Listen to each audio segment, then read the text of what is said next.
ВОЗ рекомендует оказывать поддержку всем женщинам по налаживанию грудного вскармливания.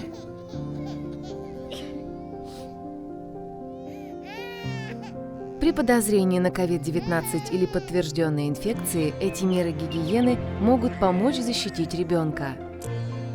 Мытье рук перед кормлением грудью.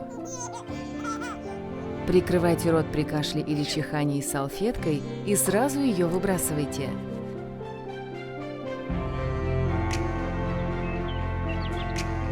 Протирайте и дезинфицируйте поверхности, до которых вы дотрагиваетесь.